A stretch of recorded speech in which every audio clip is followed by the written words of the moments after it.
जरा सोचिए, सिर्फ एक चाबी बदलने से दो लोगों की पूरी जिंदगी कैसे बदल सकती है। इतने ट्विस्ट आपने किसी फिल्म में नहीं देखे होंगे। कहानी की शुरुआत होती है एक बरसाती रात से। हम एक आदमी को प्लास्टिक के ग्लव्स और प्लास्टिक सूट पहने हुए देखते हैं, लेकिन यह सूट उसने बारिश से बचने के लिए नहीं बल्कि कोई सबूत ना छोड़ने के लिए पहना था। इसके बाद हम एक आदमी को देखते हैं, वह सूट बूट पहने अपनी गाड़ी के पास से छाता लेकर गुजर रहा था। तभी किलर गाड़ी से बाहर निकला और उसके पेट में चाकू घोंप दिया। फिर उसने उसे गाड़ी के ट्रंक में छुपा दिया। इसके बाद किलर ने गाड़ी में बैठकर अपना सूट निकाला और तब उसका असली चेहरा सामने आया। इस पेशावर हत्यारे का नाम जैक था। उसने अपनी घड़ी पर समय देखा और जैसे ही सही समय हुआ गाड़ी लेकर निकल पड़ा। अगली सुबह हम हैरी नाम के एक जवान आदमी को देखते हैं जो अपनी जिंदगी से बहुत परेशान था। वह एक्टर बनना चाहता था मगर उसे कोई काम नहीं मिल रहा था। उसके पास एक फूटी कौड़ी तक नहीं थी। तभी अचानक उसकी मकान मालकिन ने दरवाजा खटखटाया और कहा, मैं तुम्हारे लिए नूडल्स लाई हूँ। हैरी ने उसकी बात अनसुनी करने की कोशिश की मगर जैसे ही उसने नूडल्स सुना खुद को रोक नहीं पाया। उसने दरवाजा खोला लेकिन तभी मकान मालकिन उस पर चिल्लाने लगी क्योंकि उसने कई महीनों से किराया नहीं दिया था। अब मकान मालकिन ने उसे साफ साफ कह दिया, कल सुबह तक किराया भरो वरना घर से निकाल दूंगी। साथ ही उसने हैरी को नहाने के लिए भी कहा क्योंकि पूरे घर में गटर जैसी बदबू आ रही थी। अब हैरी नहाने के लिए एक पब्लिक सोना में गया। वहाँ उसने जैक को देखा जो वॉश बेसिन में अपने खून से सने हाथ धो रहा था। तभी हैरी की नजर उसकी कीमती घड़ी पर पड़ी। वह समझ गया कि यह आदमी बहुत अमीर है। फिर हैरी नहाने लगा। कुछ देर बाद जैक भी सोना में आ गया। तभी अचानक हैरी के हाथ से साबुन फिसल गया और जैक जो चलकर आ रहा था उसका पैर उस साबुन पर पड़ गया। जैक बुरी तरह फिसलकर गिरा और उसका सिर जमीन से टकरा गया। वह बेहोश हो गया। जैक के हाथ से लॉकर की चाबी छूटकर सीधी हैरी के पैरों में आ गिरी। अब हैरी भी लोगों के साथ जैक को देखने गया। फिर वह उसकी चाबी वापस करने के लिए झुका लेकिन तभी उसका मन बदल गया। उसने जैक की चाबी को अपनी चाबी से बदल लिया। इसके बाद जैक को अस्पताल ले जाया गया। उधर हैरी ने लॉकर रूम में जाकर जैक का लॉकर खोला। जैसे ही उसने अंदर देखा उसकी आंखें चमक उठी। उसने जैक का महंगा सूट बूट पहना और बाहर आ गया। अब वह सीधा अपने मकान मालकिन के पास गया और सारा किराया चुका दिया। फिर जिन जिन लोगों से उसने उधार लिया था उन सभी को पैसे लौटा दिए। आखिरकार वह जैक की कीमती गाड़ी में बैठकर सोचने लगा, शायद यह सपना है और मैं जल्द ही जाग जाऊंगा। अब उसने अस्पताल जाकर जैक को उसका सब कुछ लौटाने का फैसला किया। लेकिन जैसे ही वह अस्पताल पहुंचा उसने देखा जैक उसका नाम ले रहा था। पर सच यह था कि जैक को लग रहा था कि उसका नाम हैरी है क्योंकि डॉक्टर्स ने उसे यही बताया था। असल में सर में चोट लगने की वजह से जैक की याददाश्त चली गई थी। जब हैरी को यह पता चला तो वह घबराकर फौरन वहां से निकल गया। बाद में जब जैक अस्पताल से जा रहा था तो उसे एहसास हुआ उसके पास बिल भरने के पैसे नहीं हैं। तभी लेना नाम की एक पैरामेडिक को उस पर तरस आ गया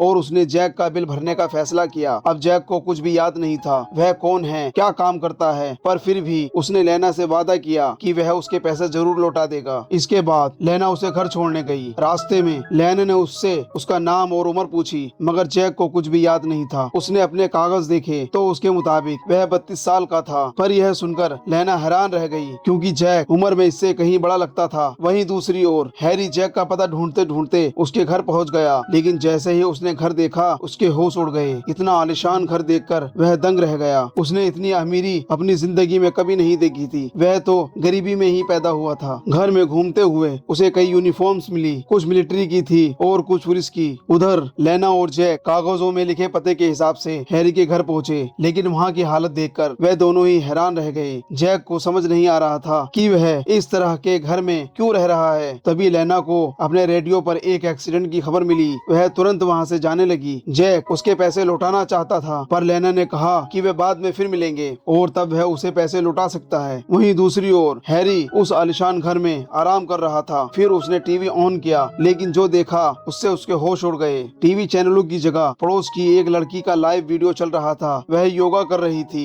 इधर जैक अब भी अपने बारे में और जानकारी हासिल करने की कोशिश कर रहा था। वह पड़ोसियों से बात करने के लिए बाहर निकला। दरवाजे खटखटाने लगा लेकिन सबको लगा कि यह कोई सेल्समैन है और कुछ बेकार की चीजें बेचने आया है। फिर उसकी मुलाकात एक अजनबी से हुई जो बहुत गुस्से में था। जैक उससे सवाल करने लगा लेकिन उस आदमी ने गुस्से में जैक पर हमला कर दिया। तभी अचानक जैक के हाथ पैर अपने आप चलने लगे और उसने अपना बचाव किया। उसे समझ नहीं आ रहा था कि उसने यह कैसे किया। कुछ देर बाद जब लेना वापस जैक को देखने आई तो उसने देखा कि जैक जमीन पर पड़ा खांस रहा था। असल में वह सिगरेट पीने की कोशिश कर रहा था, लेकिन उसे काफी दिक्कत हो रही थी। इस पर लेना सोचने लगी, भाई नहीं पी जा रही तो मत पीना। जैक ने उसे बताया कि घर में बहुत सारी सिगरेट मिली थी, तो उसने सोचा कि शायद मैं पीता हूँगा। खैर, जब लेना ने उसके साथ थोड़ा वक्त बिताया तो उसने देखा जैक चाकुओं के साथ काफी अच्छा है, इसलिए वह उसे अपने आंटी के रेस्टोरेंट में ले गई। वैसे तो उनकी आंटी जैक को काम पर नहीं रखना चाहती थी, लेकिन लेना के कहने पर मान गई। लेकिन उनकी दो शर्तें थी, जैक प्यार से बात करेगा, वह ज्यादा मुस्कुराएगा, वरना सारे ग्राहक भाग जाएंगे। वहीं दूसरी ओर जैक के असली घर में हैरी अब भी छानबीन कर रहा था। उसे और भी पैसे छुपे हुए मिले। इसके अलावा वह महंगी शराब की बोतलें थी और चाकुओं का पूरा कलेक्शन भी। साथ ही कई नकली आईडी कार्ड और पासपोर्ट भी पड़े थे। फिर उसने एक बोर्ड देखा जिसमें पड़ोस की लड़की जू की बहुत सारी जानकारी लिखी थी। तभी पुलिस रेडियो पर कुछ हलचल हुई। हैरी ने अंदाजा लगाया जैक जरूर कोई पुलिस वाला होगा। फिर उसने सोचा कि जू किसी केस की गवाह होगी और जैक को उसकी हिफाजत की जिम्मेदारी दी गई होगी। अब हैरी ने जू का घर ढूंढने की कोशिश की। वह बिल्डिंग में कई लोगों से मिला, पर जू से उसकी मुलाकात नहीं हुई। थक हार कर जब वह अपने घर लौटा तो उसने टीवी ऑन किया। वहाँ उसने देखा कि जू किसी चीज की प्रैक्टिस कर रही थी।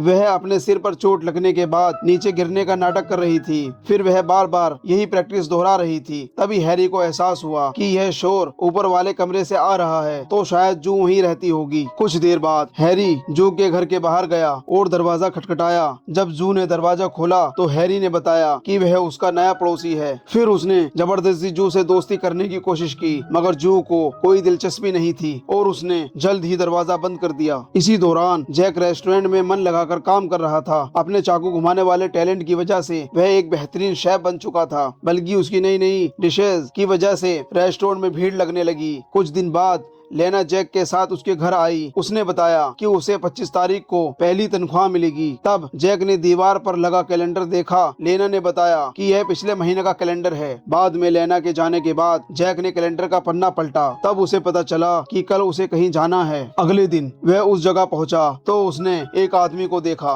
जो लोगों का नाम लेकर उन्हें गाड़ी में बिठा रहा था। जैक ने उससे पूछा, ये सब कहाँ जा रहे हैं? असल में वे सब एक्टर्स थे जो सेट पर जा रहे थे। अब जैक हेनरी की जिंदगी जी रहा था, तो अपना नाम लिस्ट में देखकर वह भी उन लोगों के साथ काम पर चला गया। लेकिन सेट पर पूरा दिन उससे गलतियां होती रही। वहीं दूसरी ओर हैरी जू की सुरक्षा के लिए उसका पीछा कर रहा था। जू से मिलने के लिए वह हॉस्पिटल गया। वहाँ जू ने बताया कि वह एक ट्रिप पर जाने वाली है। जब वह वापस हॉल में आई तो अचानक किसी को देखकर घबरा गई और उल्टी दिशा में चलने लगी। हैरी ने उसे देखा और तभी उसकी नजर एक आदमी पर पड़ी जो जू का पीछा कर रहा था। उसे याद आया कि उसने इस आदमी को जैक के बोर्ड पर देखा था। अब वह जू को उस आदमी की नजरों से बचाकर पार्किंग एरिया में ले गया। उधर शाम को शूटिंग खत्म होने के बाद जैक को पैसे मिले। तब उसे लिस्ट में अपने नाम के आगे अपने पिता का नाम दिखा। उसके पिता एक नाई थे। जैक उनसे मिलने उनकी दुकान पर पहुंचा। उसी वक्त उसके पिता अपने ग्राहक के साथ असली हैरी की बातें कर रहे थे, लेकिन जैक को लगा कि वे उसी के बारे में बात कर रहे हैं। उसके पिता को लगता था कि हैरी एक नंबर का निकम्मा है। यह सब सुनकर जैक काफी निराश हो गया और चुपचाप वहाँ से चला गया।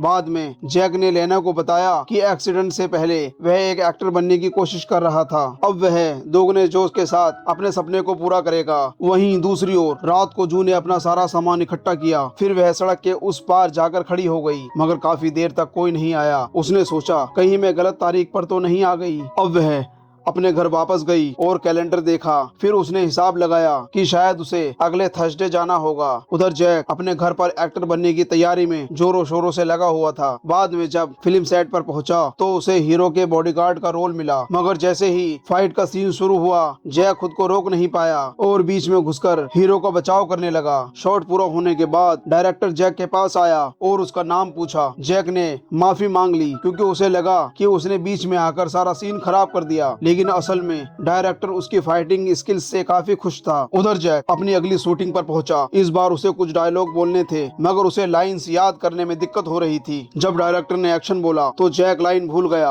और बस 2 शब्द कह दिए, लेकिन डायरेक्टर को उसके 2 शब्दों में बहुत मजा आ गया। इसके बाद उसका फाइटिंग सीन हुआ और उसने अपनी स्किल से सबको हैरान कर दिया। जल्द ही उसका एपिसोड टीवी पर आ गया। अब रेस्टोरेंट में कई ग्राहकों ने उसे पहचान लिया। अब तो लोग उसके साथ फोटो खिंचवाने लगे थे। धीरे धीरे धीरे दिन बीत रहे थे और अब हैरी जू से बातचीत करके उसका विश्वास जीत रहा था। जल्द ही वह दोनों काफी करीब आ गए और एक दूसरे को चाहने लगे। इधर जैक अपने अगले एपिसोड की शूटिंग पर गया था, लेकिन वहाँ हीरो ने प्रोड्यूसर को फोन करके कहानी बदलने को कह दिया, क्योंकि उसे डर था कि कहीं जैक उससे ज्यादा मशहूर ना हो जाए। जब वह एपिसोड टीवी पर आया तो लोगों को समझ नहीं आया कि अचानक ये क्या कर दिया। फिर उस रात जैक के असली घर में एक फोन बजा। हैरी ने फोन उठा लिया। कॉल करने वाले इंसान ने उसे जल्द से जल्द मिलने को कहा। अब हैरी सनग्लासेस और मास्क पहनकर उस मीटिंग में पहुंच गया। वहाँ मौजूद सभी आदमी इससे इज्जत से पेश आ रहे थे, क्योंकि वे जानते थे कि जैक कितना खूंखार पेशेवर हत्यारा है। उन्होंने हैरी से पूछा कि उसने पिछले महीने की 25 तारीख को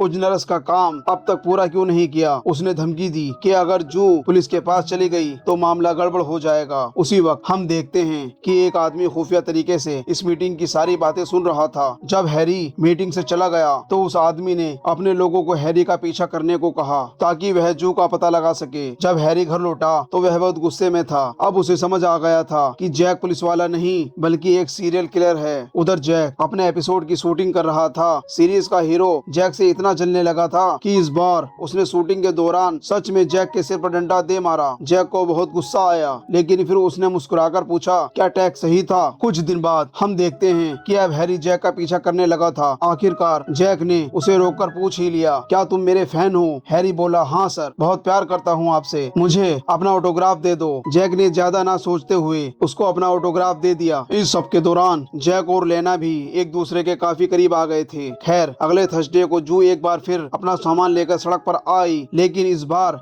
हैरी ने उसके सामने जाने का फैसला किया। उसने कहा, मैं एक पुलिस वाला हूँ जिसे तुम्हारी सुरक्षा के लिए भेजा गया था। लेकिन अब वह जू से सच में प्यार करने लगा था। वह चाहता था कि वह दोनों हमेशा साथ रहें। मगर तभी अमीर बिजनेसमैन के गुंडों ने जू और हैरी की तस्वीरें अपने बॉस को भेज दी। उसने उन दोनों को जान से मारने का हुक्म दे दिया। अगले दिन जैक की छुट्टी थी तो उसने लेना और उसके परिवार को पिकनिक पर चलने को कहा और फिर वह सभी मिलकर बहुत मस्ती कर रहे थे। जैक ने आसमान की ओर देखकर कहा, अब मुझे यह जिंदगी पसंद आने लगी है। लेकिन फिर जब वे रात में घर लौट रहे थे तो तेज बारिश होने लगी। रेडियो पर एक गाना बजा जिससे धीरे धीरे जैक को अपनी पिछली जिंदगी की सारी बातें याद आने लगी। उसे अपने एक्सीडेंट से पहले के दिनों की झलक दिखने लगी और याद आया कि वह एक पेशेवर हत्यारा है। जैक सीधा जू से मिलने पहुंचा, लेकिन हैरी को लगा कि वह उसे मारने आया है। उसने जैक को रोकने की कोशिश की, मगर वह जैक के सामने टिक नहीं पाया। बाद में जैक ने खुलासा किया कि असल में वह कोई हत्यारा नहीं है। जब भी किसी इंसान को मारने के लिए अंडरवर्ल्ड की फिरौती रखी जाती